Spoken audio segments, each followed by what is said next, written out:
Bounama Simpa Sagna, 12 ans. Massiré Gueye, 15 ans. Baye Cheikh Diop et Alassane Bari, 17 ans. Chérif Abdoulaye Mané et Sadio Kamara, 18 ans. Pape Sidi Mbaye, Mansour Thiam, Cheikh Koli, Cheikh Wad et Famara Goudiaby, 20 ans. Cheikhouna Ndiaye, 22 ans. Moussa Dramé, 35 ans.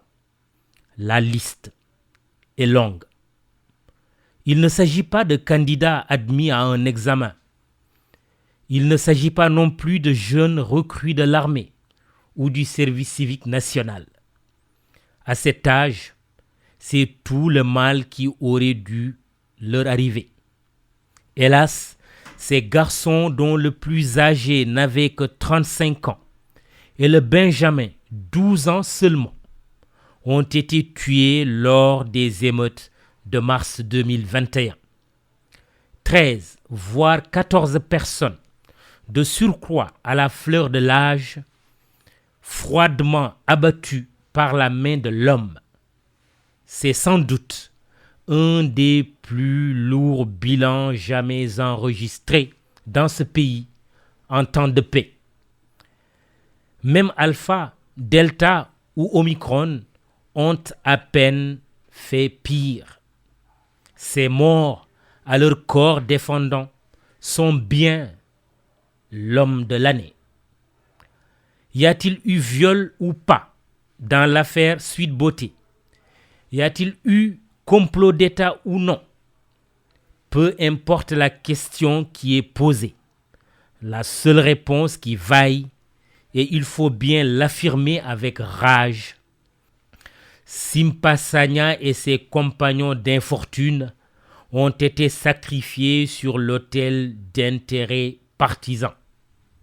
Et en toute vraisemblance, ces victimes expiatoires de l'irresponsabilité politique n'auront droit ni à la justice, ni à un monument, ni à un lieu de souvenir.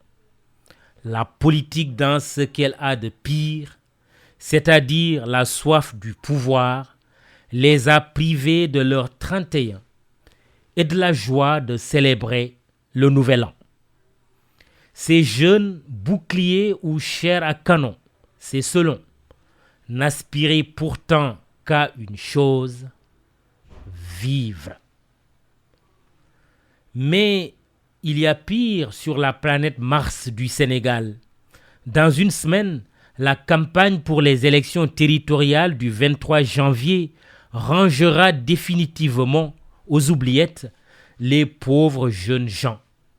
Aux jeunes Sénégalais, justement, les politiciens de tous bords promettront encore monts et merveilles, des promesses sans lendemain et des lendemains peu prometteurs. La mort est banalisée, la politique ensanglantée, la justice bafouée, la République défiée, la démocratie chahutée. Manifestement, le Sénégal n'a toujours pas pris la pleine mesure de ce qui s'est réellement passé au mois de mars de l'année finissante. Les comportements seraient différents si la prise de conscience était bien au rendez-vous. Que nenni. À force de Covid, à force de migration irrégulière, à force d'infanticide et de suicide, à force de refus d'inhumer, le Sénégalais a beaucoup changé. Saura-t-il se ressaisir alors? Au moment où il s'apprête à discourir sur l'état de la nation et cerise sur le discours, à prendre la présidence de l'Union africaine, le président Macky Sall doit avoir à cœur de rassurer. Le Sénégal, l'Afrique et le monde, dans une certaine mesure, l'attendent. La tâche d'organisation d'élections démocratiques, transparentes et sans violence constitue un grand défi. Son leadership au nom et pour le compte de tout un continent sera apprécié par une opinion publique africaine avertie et plurielle.